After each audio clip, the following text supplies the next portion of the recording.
अस्सलाम वालेकुम रीडर्स, कैसे हैं आप सब। उम्मीद करती हूँ खैरियत से होंगे। तो मैं हाजिर हुई हूँ नॉवल शम्सुल हया की एपिसोड 33 लेकर। वीडियो शुरू करने से पहले मेरी आप सबसे रिक्वेस्ट है कि चैनल को ज़रूर सब्सक्राइब कर दें और बेल आइकन भी प्रेस कर दें। तो चलते हैं किस्त के जानिब। आयशा आपी, उसने सफ़ेद कलर की सादा सी फ्रॉक जेबतन की हुई थी। बाल खुले हुए थे उसके। जैसे ही उसने अपनी जानिब समरा को आते देखा, फौरन ही चमकती आंखों के साथ उसकी जानिब बढ़ी और उसे बड़े प्यार से गोद में उठा लिया। पीछे दुरे नजफ खड़ा था। वो खामोशी से इस मंजर को देखता रहा। वो महसूस कर रहा था समरा का झुकाव, जो दिन ब दिन आयशा की जानिब बढ़ रहा है। वो समरा को देखते देखते कब आयशा को देखने लगा, उसे इल्म ही नहीं हुआ। मैं समरा को लेकर ब्राइडल रूम में जा रही हूँ, आप परेशान मत होइएगा, ये मेरे साथ ही है। अभी दुरे नजफ उसे देख ही रहा था जब वो मुस्कुराते हुए उसी की जानिब आने लगी। होना तो ये चाहिए था कि नजर हटा लेता, लेकिन उसके चेहरे में इस कदर कशिश थी कि वो हटा ना सका। वो देखता रहा यहाँ तक कि उसके सामने आकर खड़ी हो गई। आज खुशी के जाम बट रहे हैं उसके चेहरे से। चमकता हुआ चेहरा, पुररौनक आंखें, लबों पर प्यारी सी मुस्कुराहट, हाथों में मेहंदी, फिर उसका गोरा खिलता रंग जो लाइट मेकअप में मजीद जचता मालूम हो रहा था। वो नौजवान कैसे हटाए अपनी नजरें। उसकी बात सुनते ही वो जैसे हवासों में लौटा और फौरन सर झटक नजर झुका ली। ओके, उसने फकत एक लफ्जी इजाजत दी, जिसे सुनते ही आयशा बखुशी समरा को लेकर ब्राइडल रूम की जानिब बढ़ गई। आयशा, जीरम आ गया है, चलो आओ जल्दी, वेलकम करना है। फूल लेकर लड़कियों को खड़ा करो। वो ब्राइडल रूम की जानिब भी जा रही थी जब एक अबाया में मलबूस लड़की तेजी से सामने से आते हुए उससे टकराई। अभी वो उसे देखती उससे कबल ही अपनी वालदा की आवाज पर उसने दूसरी जानिब देखा। वो उसे बड़े मुसर्रत और जल्दबाज लहजे में बता रही थी कि जुमर का दुल्हा आ गया है। अच्छा अच्छा अम्मी, मैं देखती हूँ। उस लम्हे बरीरा की शिद्दत से याद आई थी उसे। वो होती तो सब संभाल लेती। अब हर चीज अकेली उसकी जान पर आन पड़ी थी। सोमल फूफो ने जितने अफराद कहा था उससे कहीं ज्यादा लोग ले आई थी। हॉल इतने ही अफराद का बुक किया गया था जितना उन्होंने तादाद बताई थी। मगर जब वो डबल अफराद ले आई तो अब हालत ऐसी थी कि सब मिक्सअप हो गया था। कुर्सियां नहीं मिल रही थी बैठने के लिए, तो अपने घर वालों को सबने कानों में कह दिया था कि खड़े रहो और आए हुए मेहमानों को बिठाओ। अब हॉल खचाखच भरा हुआ नजर आ रहा था। जीनिया और आयशा के सर पे सबकी जिम्मेदारी थी। वो सबको देखती फिर रही थी। इस असना में जुमर का तो किसी को ख्याल ही ना आया। उस वक्त सबकी टेंशन सिर्फ मेहमानों को इज्जत से बिठाना था। जब मेहमान डबल तादाद में आ गए तो जाहिर सी बात है खाना भी कम पड़ेगा। इस बात को मद्देनजर रखते हुए मौजम राफे के साथ फौरन ही खाने की मजीद देगों का इंतजाम करने निकल पड़ा था। यार, इन्हें ऐसा नहीं करना चाहिए था। ये इज्जत के मामले होते हैं। तुम्हारी ज्यादा जान पहचान है, तुम 10 बंदे ज्यादा ले आओ, 20 ले आओ। ये पूरे 100 150 उठाकर ले आई हैं, वो भी सिर्फ निकाह की तकरीब में। जीनिया का बुरी तरह खून जल रहा था सोमल फूफो की हरकत पर। वो आयशा के कान में कहे बगैर न रह सकी। लोग अपने होकर भी जरा एहसास नहीं करते। बेटा इधर कुर्सी ले आओ, हाँ इधर रख दो। मौजम जाते वक्त अपने साले के कान में कहता गया था कि जरा ख्याल रखना मेरे पीछे।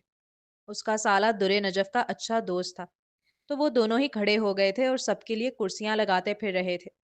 यास्मीन खातून के कहते ही दुरे नजफ ने तेजी से कुर्सी रखी और दूसरी कुर्सी लेने चला गया। मौजम और राफे खाने का इंतजाम करने निकल पड़े थे। जाशिर अभी तक पहुंचा नहीं था। ताबिश बीमार था इसलिए आया नहीं। जिरम की खुद शादी थी, वो कैसे खड़ा होकर काम करवा लेता। ऐसे हालात में अब दुरे नजफ घर का बेटा बनकर काम करता नजर आ रहा था। सुने, यहाँ एक कुर्सी लगा देंगे? वो आयशा की मीठी आवाज थी जिस पर उसने मुड़कर देखा था। हाँ पापा, यहाँ एक कुर्सी लगा देंगे? आयशा के साथ साथ अब उसकी छोटी तोती भी बोली थी। बिल्कुल लगा देंगे, वो कहकर मुस्कुराते हुए कुर्सी ले आया था। पहली बार वो आयशा की ठीक तरह आवाज निकलते देख रहा था। शायद वो बहुत परेशान और घबराई हुई थी इसलिए। वो घर की बड़ी बेटी थी। उसकी बहन का निकाह था, सारी जिम्मेदारी उसी के सर पर थी। आयशा, जाओ जुमर को ले आओ स्टेज पर, अब सीरम आ गया है। पूरा स्टेज सेटअप सजाया गया था स्टेज पर। दो कुर्सियां आमने सामने रखी हुई थी और बीच में खूबसूरत फूलों की माला से पर्दा किया गया था। जिरम के स्टेज पर आकर बैठते ही जुमर को बुलाया जाने लगा। आयशा बहुत खुशी खुशी जुमर को लेने गई थी। مگر کمرے میں جاتے ہی خالی کمرہ دیکھ اس کے ہوش اڑے۔ صدف، زمر کہاں ہے؟ پہلے اسے لگا کہ شاید وہ واش روم میں ہوگی، اس لیے وہ کھڑے ہو کر انتظار کرنے لگی۔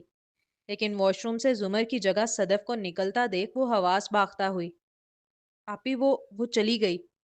صدف نے نظر جھکا کر خاصا ڈرے ڈرے لہجے میں جواب دیا۔ کیا مطلب چلی گئی؟ دماغ اس کا اڑنے کو تھا، ہاتھ پاؤں سے جیسے جان نکل گئی ہو۔ باہر مہمانوں سے ہال بھرا پڑا تھا، عزت کے لالے پڑے تھے اور یہاں دلہن غائب تھی۔ اسے لگا وہ کسی بھی لمحے بے ہوش ہو جائے گی مارے شوق کے۔ اس نے فوراً ہی پاس رکھے صوفے کو مضبوطی سے پکڑا تھا۔ اس کی کانپتی ہوئی آواز سن کر صدف کی مزید جان نکلی۔ وہ خود بہت ڈری سہمی سی تھی۔ اگر پرانی دوستی کا زمر نے واسطہ نہ دیا ہوتا تو وہ کبھی زمر کے بھاگنے میں مدد کرنے کے لیے یہاں نہ آتی۔ یہ لال دوپٹہ ہے، یہ زمر کو کہہ دینا سومل پھپھو نے دیا ہے، اوڑھ کر آئے باہر۔ زینیا سومل پھپھو کا دیا ہوا دوپٹہ دینے آئی تھی۔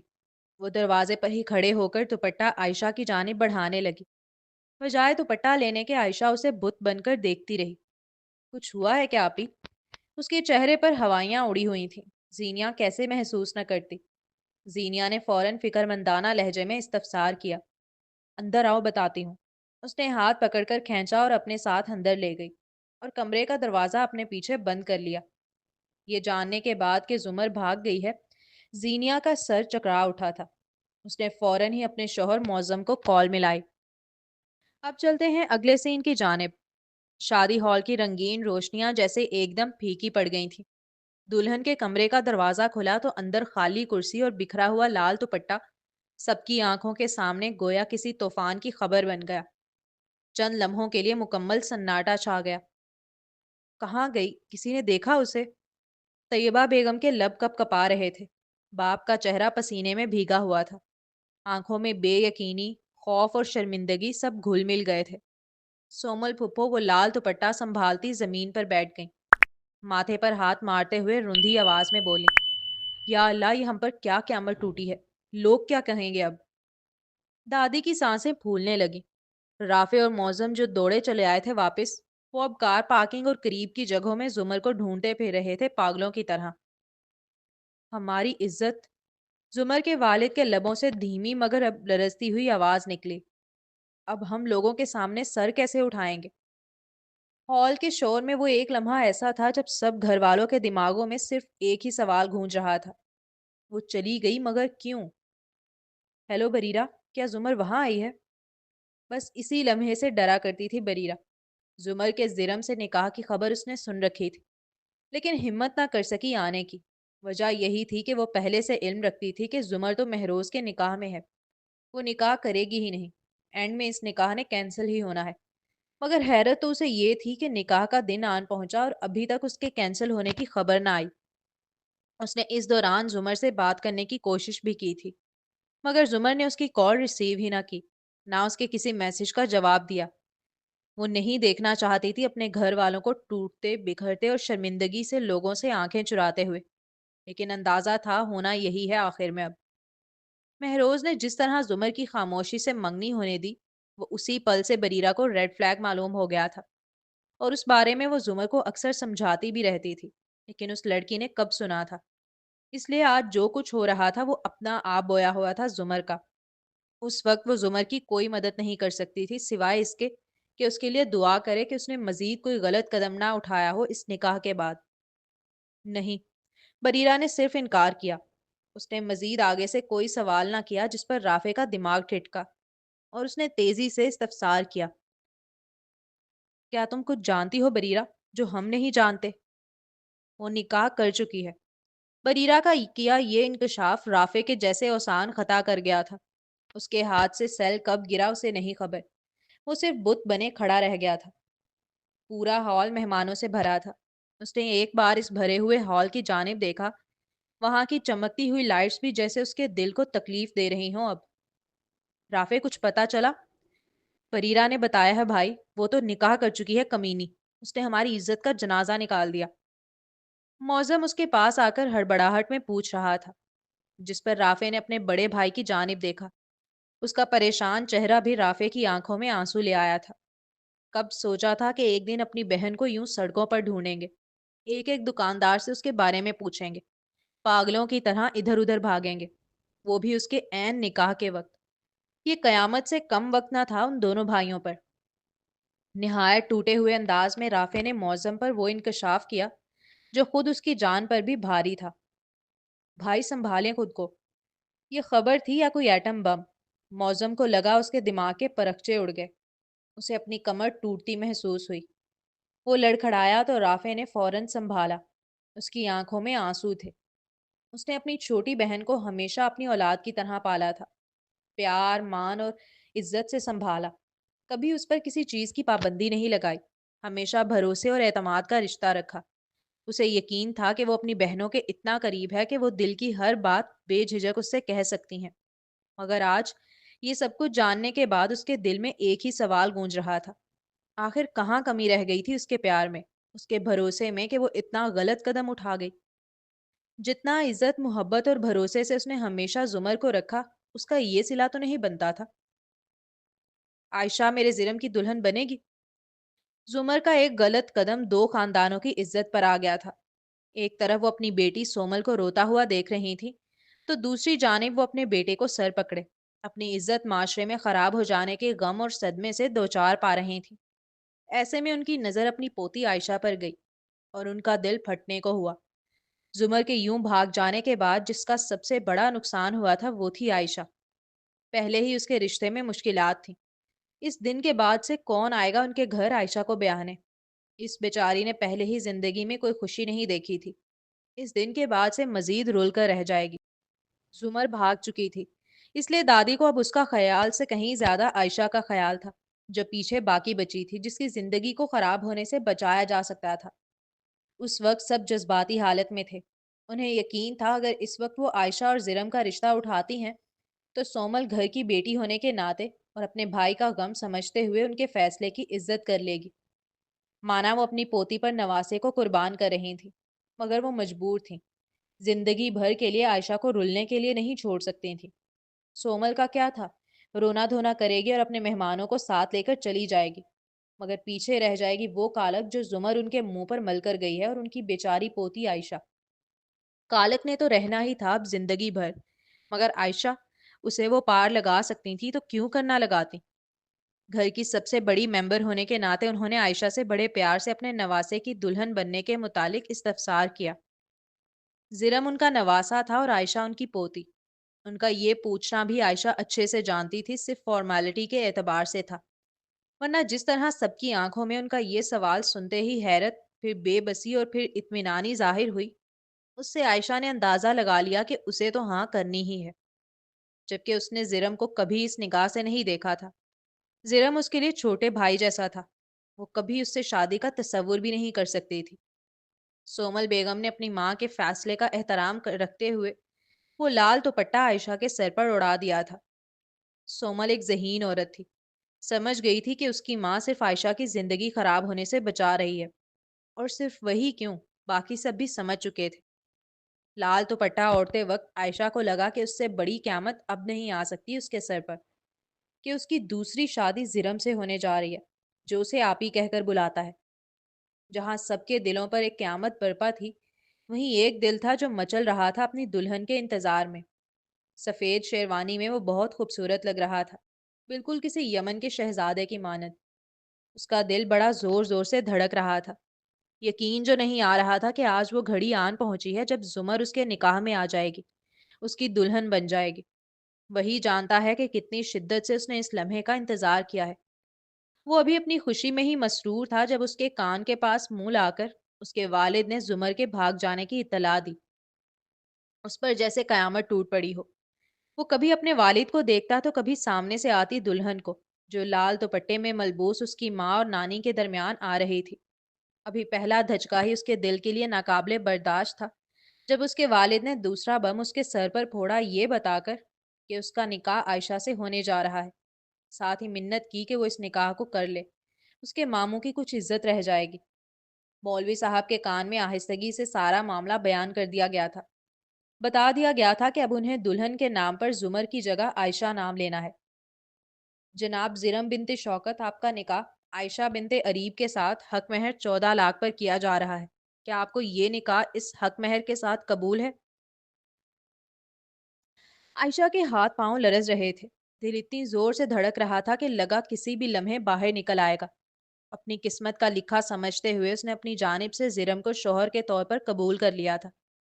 और अब जुमर जिरम की बारी थी उसे एज अ वाइफ अपने निकाह में कबूल करने की। जब मौलवी साहब ने पहली बार उससे ये सवाल किया तो जैसे हू का आलम छा गया स्टेज पर।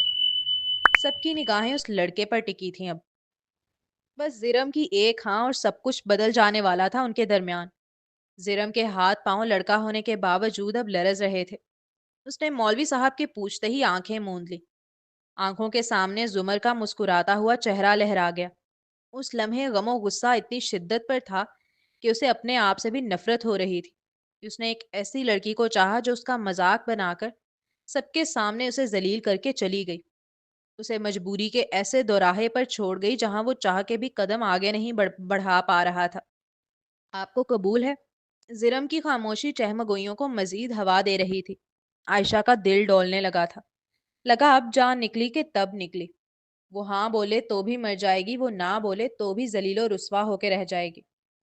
मौलवी साहब ने फिर पूछा। उसकी वालदा ने उसके बाजू को पकड़कर दबाया, जो इशारा था कि बोलो, हम सबकी इज्जत का सवाल है अब। उसने फूलों के उस पार बैठी लड़की की जानिब देखा। वो पूरा पूरा कपकपा रही थी। वो आयशा थी, उसकी आयशा आपी। आंखों के सामने कितने ही मंजर फिल्म की तरह चलने लगे। उसकी तो जुबान नहीं थकती थी आपी आपी करते। ये नया रिश्ता कबूल करना उसके लिए नामुमकिन सा था। उसे इल्म था कि वो लड़की बहुत मजबूरी के तहत वहां बैठी हुई है। उस पर पूरे खानदान और माशरे का प्रेशर है। क्या कर रहे हो जिरम? कबूल है बोलो, सब मुंतजिर हैं। इज्जतों का ख्याल करो बेटा। उसके वालिद नरमी मगर मिन्नती लहजे में उसके कान में गोया हुए। उस लम्हे अलिशबा ने राफे की जानिब देखा। उसकी आंखों से आंसू बह रहे थे। वो बोल नहीं पा रहा था लेकिन वो जानती थी उसकी आंखें मिन्नत कर रही हैं जिरम से कि बस कबूल है बोल दो। वो चाहती तो एहतजाज बुलंद कर देती कि हम जुमर को लेने आए थे, आयशा आपी को नहीं ले जा सकते। वो हमारे भाई से बड़ी उम्र की वो हमारे भाई से उम्र में बड़ी हैं, फिर एक बच्चे की माँ और तलाक याफ्ता हैं। कोई जोड़ ही नहीं बनता। लेकिन वो खामोश रही। वो जानती थी अगर उसने जरा भी एहतजाज किया तो उसकी बड़ी बहन भी साथ मिल जाएगी और फिर मुमकिन नहीं है ये निकाह होना। मगर उसने इज्जतों का पास रखा। मामू के घर वालों की इज्जत को भी अपनी इज्जत जाना। उस औरत की बेटी को अपनी बहन जाना जिसने कुछ दिनों पहले उसे अपने घर से निकाला था, वो भी निहायत जलील करके। उस लड़के की बहन को अपनी बहन जाना जो रात गए उसके कमरे में घुस आया था और उसी पे झूठे इल्जामात लगाने लगा। लोग दूसरों का तमाशा बनाते वक्त भूल जाते हैं कि उनके आगे भी बहन बेटियां हैं। मौलवी साहब आप फिर से पूछें। कौन नहीं जानता था कि जिरम के लिए बहुत मुश्किल फैसला है। शौकत साहब ने मौलवी साहब से निकाह के अल्फाज फिर दोहराने को कहा। क्या आपको कबूल है? मौलवी साहब की गूंजती हुई आवाज के साथ सबकी निगाहें अब फिर उस लड़के पर थीं।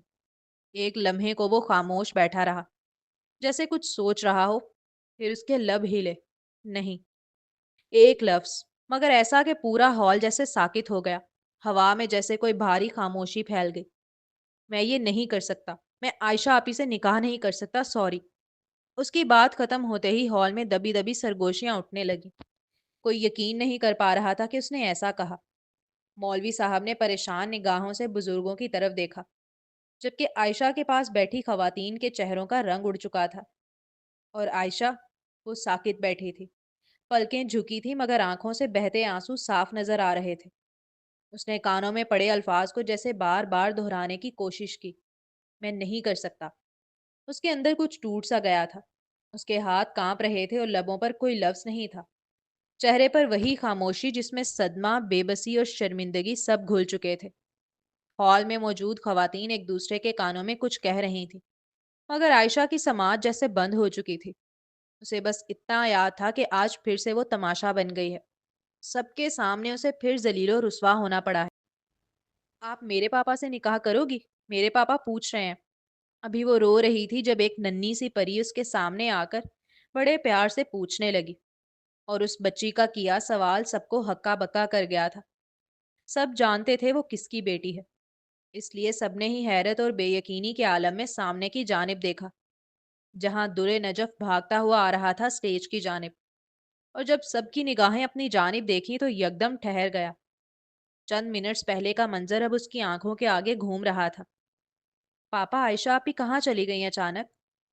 दुरे नजफ के कानों तक जुमर के भाग जाने और आयशा को दुल्हन बनाकर स्टेज पर पहुंचाने तक की खबर थी, इसलिए वो खामोशी से खड़ा था। जब उसकी बेटी ने परेशान लहजे में इस्तफसार किया, वो दुल्हन आपकी आयशा आपी ही है। उसने बड़े प्यार से अपनी बेटी के कान में आहिस्तगी से सरगोशी की। मगर दुल्हन तो चली जाती है ना, तो क्या आयशा आपी मुझे छोड़कर जा रही हैं? उसकी नन्ही सी आंखों में सुर्खी उमड़ आई थी। वो रूंधी सी आवाज में पूछने लगी। हाँ, वो आज अपने दूल्हे के साथ जाएंगी।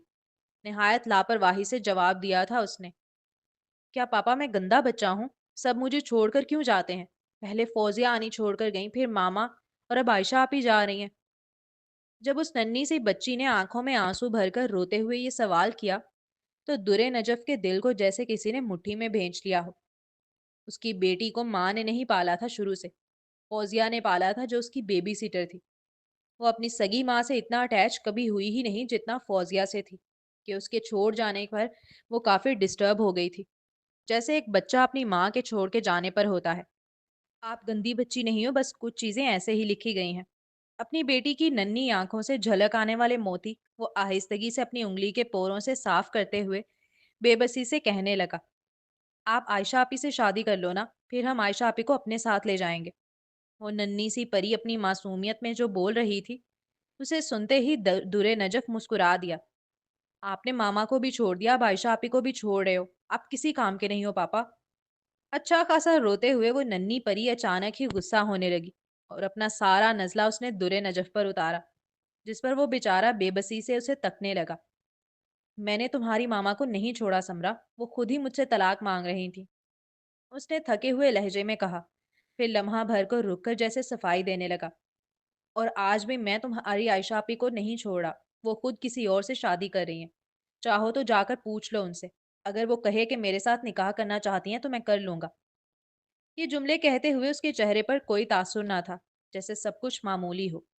वो क्यों अपनी बेटी की नजरों में मजीद विलन बनता? इससे बेहतर था कि सारी जिम्मेदारी आयशा पर डाल दे।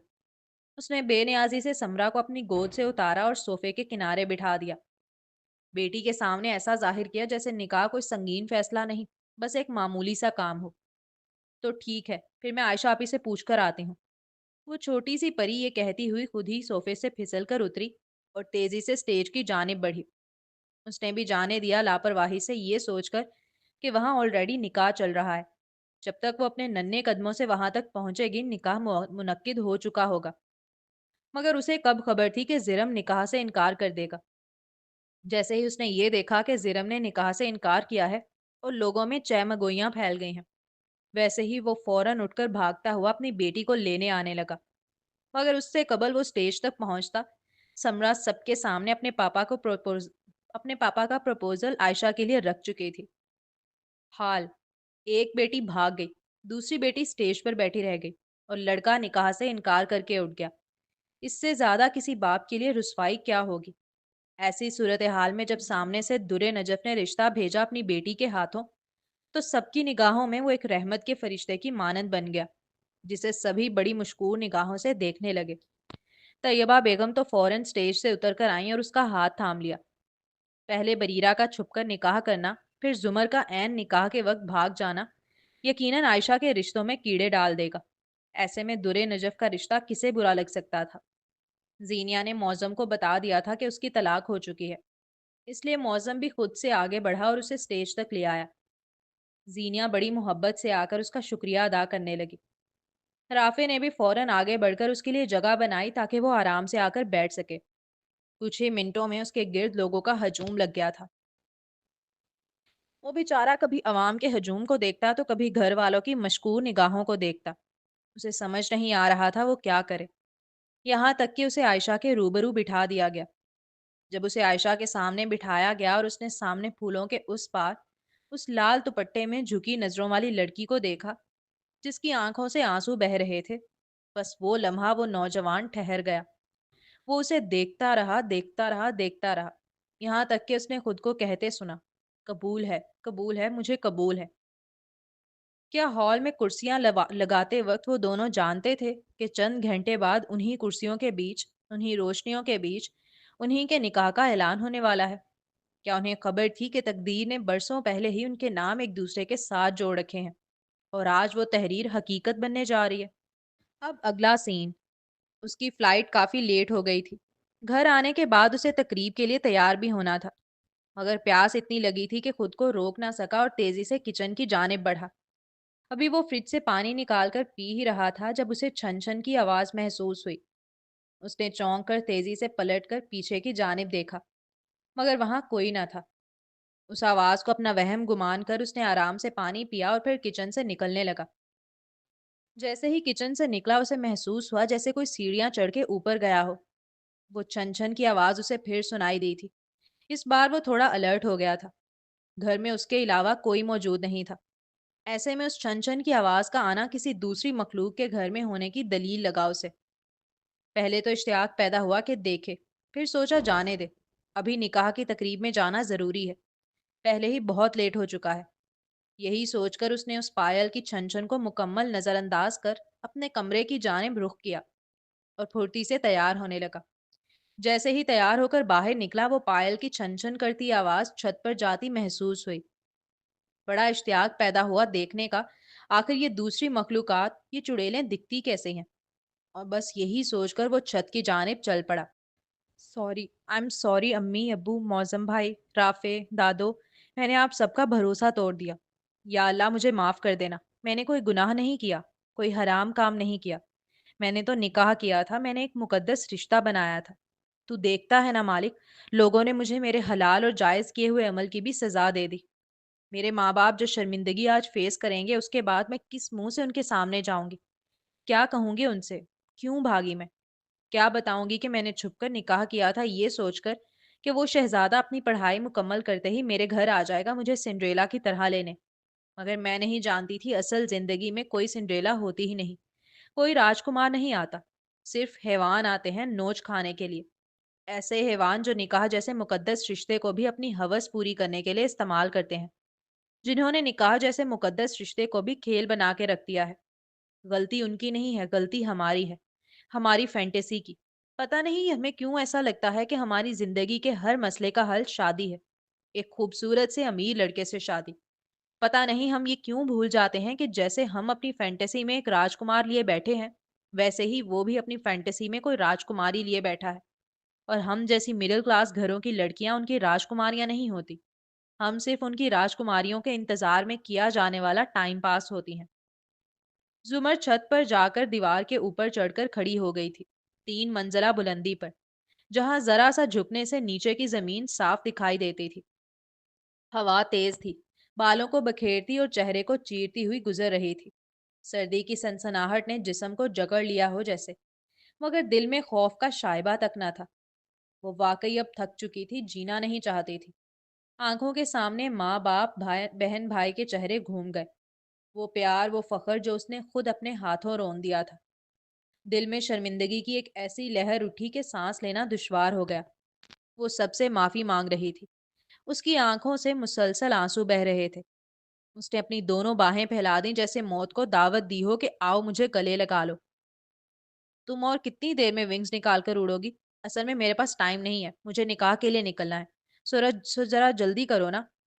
वो हसीन नौजवान जब छत पर पहुंचा तो उसने दीवार पर चढ़ी हुई क्रीमी कलर के लहंगे में मलबूस लड़की को देखा, जिसकी मोटी सी चोटी पर वाइट गजरा बना नजर आ रहा था, पाँव में पायल थी। वो उसका चेहरा नहीं देख सका था। लम्हे भर को उसे गुमान हुआ जैसे कोई खूबसूरत परी छत पर खड़ी उड़ान भरने को तैयार हो। पता नहीं क्यों उसे जुमर का ख्याल आया, लेकिन फिर इस ख्याल को मुस्कुराते हुए झटक दिया कि वो कैसे हो सकती है। उसका तो आज निकाह है। उसे यकीन था कि अभी वो अपने पर निकालकर आसमान में तहलील हो जाएगी। इसी तस्वुर के सहर में मुब्तला वो तजस्सुस और इश्तियाक के साथ एक कदम आगे बढ़ाया कि देख सके आखिर वो कब और कैसे उड़ती है। मगर बजाय उड़ने के वो परी कुछ ना कुछ बड़बड़ाए चली जा रही थी, जो वो सुन भी नहीं पा रहा था दूर होने के सबब। इसलिए वो करीब आते हुए इल्तिजाई लहजे में उजलत से गोया हुआ। अचानक से आने वाली आवाज पर वो चौंक कर पीछे मुड़ी, जिसकी वजह से वो इम्बैलेंस हुई और गिरने लगी। बाज़ औक़ात इंसान मरने की ख्वाहिश में छलांग लगा देता है, लेकिन जब वो वाकई मौत के मुंह में जाने लगता है, تو اس کے اندر موجود زندگی کی محبت پھڑپھڑاتی ضرور ہے۔ یہ ایک فطری عمل ہے، اور یہی زمر کے ساتھ ہوا تھا۔ لمحہ بھر میں جب وہ امبیلنس ہوئی اور نیچے کی جانب گرنے لگی تو اس کی آنکھیں باہر ابل آنے کو ہوئیں۔ اس نے فوراً گرتے وقت کسی چیز کو پکڑنا چاہا۔ دوسری جانب جاں شیر زمر کو دیکھ کے بری طرح شاکڈ ہوا تھا۔ اپنی نظروں کے سامنے اسے گرتے دیکھا تو فوراً بھاگتے ہوئے اس کی جانب آیا۔ وہ زمر کا ہاتھ تھامنے میں کامیاب ہوا تھا۔ اب زمر صرف جاں شیر کے ایک ہاتھ کے سہارے چھت سے جھول رہی تھی کہ ہاتھ چھوٹا نہیں اور زندگی کی ڈور ختم ہوئی نہیں۔ ہاتھ مت چھوڑنا، میں اٹھا لوں گا تمہیں اوپر کی جانب، بس تھوڑا ہمت کرو۔ اس کی جان نکلی تھی۔ وہ تیزی سے چیخا، میں نہیں جینا چاہتی، چھوڑ دو میرا ہاتھ۔ پاگل ہو گئی ہو کیا؟ زمر اپنی جانب سے بھرپور احتجاج کر رہی تھی کہ وہ اس کا ہاتھ چھوڑ دے، مگر جاں شیر وہ کسی صورت اس کے لیے راضی نہیں تھا۔ انسان غیروں کو نہ مرنے دے، وہ تو پھر اس کی اپنی تھی۔ جاں شیر چھوڑو۔ وہ اپنا ہاتھ چھڑانے کی کوشش کرنے لگی، لیکن جاں شیر نے اب اپنے دوسرے ہاتھ سے اس کا دوسرا ہاتھ بھی پکڑ لیا تھا اور اسے پوری فورس کے ساتھ اوپر کی جانب کھینچنے لگا۔ لاکھ احتجاج کے باوجود جاں شیر اسے اوپر کھینچنے میں کامیاب ہوا تھا، اور جیسے ہی وہ اوپر آئی دھڑام کر کے وہ اسی پر آن گری، اور وہ اگلے پل فرش پر تھا۔ کیوں بچایا مجھے؟ میں مرنا چاہتی ہوں، کیا تمہیں نظر نہیں آ رہا؟ جاں شیر کے بچانے پر وہ غصے سے لال پیلی ہوتی کھڑی ہوئی۔ تیزی سے واپس کودنے جانے لگی تھی وہ لڑکی۔ جاں شیر نے اجلت سے آ کر اس کا ہاتھ پکڑ کر پھر سے روکنے کی کوشش کی، مگر وہ اس کے قابو میں نہیں آ رہی تھی۔ یہاں تک کہ اس نوجوان نے زمر کا بازو پکڑ کر پوری فورس کے ساتھ اپنی جانب کھینچا، اور اگلے ہی پل زمر کے رخسار پر ایک زوردار تھپڑ پڑا تھا۔ تھپڑ اتنا زوردار تھا کہ زمر کا چہرہ نیچے کی جانب ڈھلک گیا۔ جاں شیر کے ہاتھ کا نشان باقاعدہ اس کے رخسار پہ چھپ گیا تھا۔ ہوش میں آؤ، وہ حلق کے بل چیخا، مگر اس لڑکی کے کان تھپڑ کی شدت کے سبب سائیں سائیں کر رہے تھے۔ مانا کان سائیں سائیں کر رہے تھے، گال جلنے لگے، لیکن اس تھپڑ سے جو ذلالت کا احساس ہونا چاہیے تھا اسے نہیں ہوا۔ اسے صرف رونا آ رہا تھا، بے بسی محسوس ہو رہی تھی۔ کیوں مجھے تم لوگ نہ جینے دیتے ہو نہ مرنے دیتے ہو؟ کیا گناہ ہے میرا؟ صرف یہ کہ میں ایک اچھی زندگی کی خواہش کر رہی تھی۔ میں عائشہ آپی جیسی زندگی نہیں چاہتی تھی۔ میں چاہتی تھی میرا شوہر مجھ سے محبت کرے، مجھے مارے پیٹے نہیں، میری اولاد نہ چھینے۔ عائشہ کو تو شاید اندازہ بھی نہ ہو، لیکن اس کی زندگی سے جو سب سے زیادہ خوفزدہ ہوئی تھی وہ زمر تھی۔ وہ واقعی بہت ڈر گئی تھی۔ ہاں، جب ابتدا میں وہ لڑکا ڈھونڈتی تھی تو اس کے دماغ میں طیبہ کا بوائے فرینڈ جیسا امیر و کبیر لڑکا ہوتا تھا، جو اسے مہنگے مہنگے کپڑے دلائے، شاپنگ کرائے، مہنگے ریسٹورانٹس میں کھانا کھلائے۔ لیکن عائشہ کی حالت دیکھنے کے بعد وہ صرف ایک اچھا محبت کرنے والا شوہر تلاش کرنے لگی۔ ہمارے یہاں لڑکیاں لو میرج کی جانب اس لیے زیادہ تر راغب نہیں ہو رہی کہ انہیں محبت کی شادیاں کرنے کا شوق چڑھا ہے، بلکہ اس لیے ہو رہی ہیں کہ انہیں اب ارینج میرج سے خوف آنے لگا ہے۔ انہوں نے اپنی آنکھوں سے اپنی بہنوں، کزنز اور ارد گرد کی عورتوں کی کہانیاں دیکھی ہیں۔ زبردستی کے رشتے، سمجھوتوں میں گھری زندگیاں اور چپ کے پیچھے چھپے درد بھرے آنسو، یہ سب دیکھ کر ان کے دلوں میں محبت نہیں، ڈر نے گھر کر لیا ہے۔ اب وہ محبت کو بغاوت نہیں سمجھتی، بلکہ محفوظ راستہ گمان کرتی ہیں جہاں کم از کم انتخاب ان کا اپنا ہو۔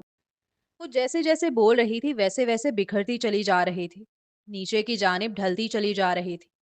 نہیں جینا چاہتی میں، مر جانے دو مجھے۔ وہ لڑکی پورا پورا لرز رہی تھی، اپنے حواسوں میں معلوم نہیں ہو رہی تھی وہ۔ جاں شیر ابھی اسے سنبھالنے کی کوشش کر ہی رہا تھا جب یکدم وہ چیختے ہوئے بے ہوش ہوئی۔ زمر! وہ بے جان ہو کر پیچھے کی جانب گرتی اس سے قبل ہی جاں شیر نے اس کا ہاتھ پکڑ کر اپنی جانب کھینچا۔ اگلے ہی پل اسے برائڈل سٹائل میں اٹھا کر ہسپتال لے کر بھاگا۔ اب چلتے ہیں اگلے سین کی جانب۔ اسے یقین نہیں آ رہا تھا وہ پاکستان آ گئی تھی، اپنے ملک، اپنی زمین، اپنوں کے پاس۔ اس کے پاؤں جیسے زمین پر نہیں تھے۔ آج وہ بہت خوش تھی، اتنا کہ لگ رہا تھا خوشی سے ہی جان نکل جائے گی۔ جیسے جیسے سفر آگے بڑھ رہا تھا گاڑی کا، ویسے ویسے اس کے دل کی دھڑکنیں تیز ہوتی جا رہی تھیں۔ اپنے والدین اور گھر والوں سے اتنے سالوں بعد بالکل سامنے سے ملنا، یہ تو کوئی خواب سا ہی لگ رہا تھا اسے، اور یہ خواب کبھی پورا نہ ہوتا اگر وہ برابر میں بیٹھا شخص ساتھ نہ دیتا، ہاتھ نہ تھامتا۔ وہ اسے خود چھوڑنے آیا تھا، چاہتا تو ایئرپورٹ سے واپس لوٹ جاتا فلائٹ میں بٹھا کر، لیکن وہ گھر تک چھوڑنے آیا۔ جہاں اس لڑکی کا دل خوشی سے سرشار تھا، وہیں حمزہ کا دل ہر گزرتے لمحے کے ساتھ خالی ہوتا جا رہا تھا۔ اسے گھر تک چھوڑنے آنا تو فقط بہانہ تھا اس کے ساتھ مزید کچھ وقت گزارنے کا۔ اسے دیکھنے کا, اس کی میٹھی سی خوشبو میں جینے کا. پہنچ گئے. جیسے ہی ڈرائیور نے اعلان کیا وہ بڑا خوش ہو کر اتری. وہ اتنا ایکسائٹیڈ تھی کہ اس نے حمزہ کے گاڑی کا ڈور کھولنے تک کا انتظار نہ کیا. وہ نوجوان بھی آہستگی کے ساتھ دوسری جانب سے اتر گیا تھا. اپنا گھر دیکھتے ہی اس کی آنکھوں سے آنسو بہنے لگے. شرمندگی نے جیسے اس کے پاؤں جکڑ لیے ہوں. کیا ہوا؟ جتنی ایکسائٹمنٹ میں تم اتری تھی مجھے تو لگا گھر کے اندر جا کر ہی دم لوگی اب. شاید مجھے تو پلٹ کر دیکھو بھی نہ. وہ دونوں ہاتھ پاکٹ میں ڈال کر مسکرا کر گویا ہوا. مگر وہ مسکراہٹ اس کی آنکھوں تک نہیں پہنچ رہی تھی. اس کی آنکھیں سرخ ڈوروں سے سجی تھی, لگ رہا تھا بس ابھی رو دے گا. مجھے ڈر لگ رہا ہے. اس کی آنکھوں میں جھانکتے ہوئے اپنے خوف کا اظہار کرنے لگی. مت ڈرو, ان کے نزدیک تم ایک کامیاب ماڈل بن کر لوٹی ہو.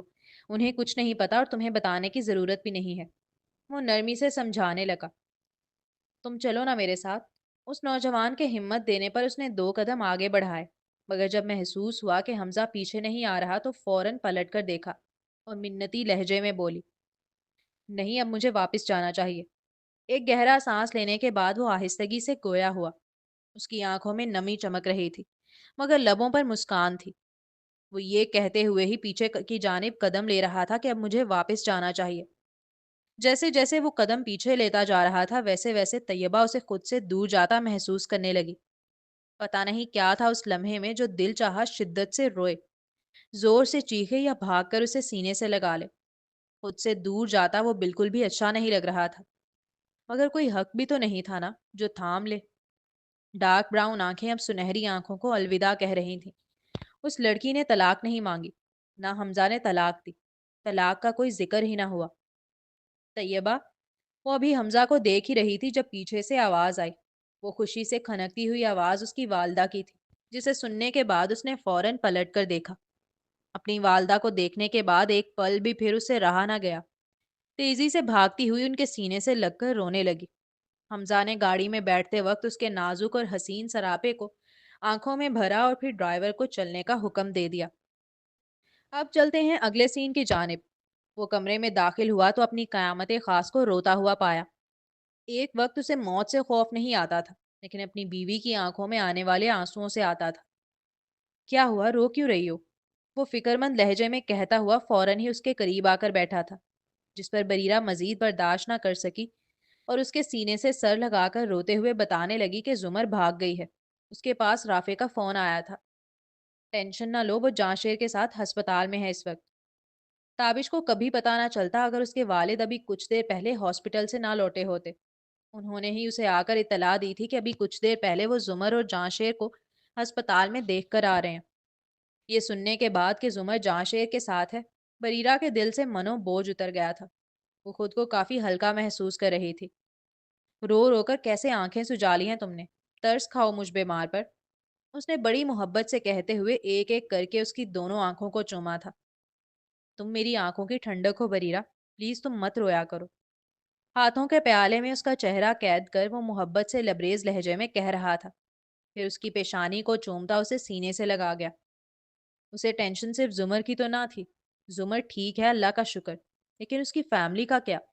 ان کا ہال میں کیا حال ہو رہا ہوگا؟ بہت سی فکریں چل رہی تھیں اس لڑکی کے ذہن میں. شاید یہی وجہ تھی کہ صبح سے رو رو کر اس کی آنکھیں اب جلنے لگی تھیں, کہ جب اس کے شوہر نے اسے سینے سے لگایا تو اس نے اپنی آنکھیں موند لی تو اسے سکون اور ٹھنڈک کا احساس ہوا. وہ کچھ ہی منٹوں میں نیند کی آغوش میں چلی گئی تھی. وہ اپنی قیامت خاص کو سینے پر لیے بیڈ گراؤنڈ سے ٹیک لگائے بیٹھا رہا. اپنی دونوں باہوں کے حصار میں اس نے بریرہ کے وجود کو قید کر رکھا تھا.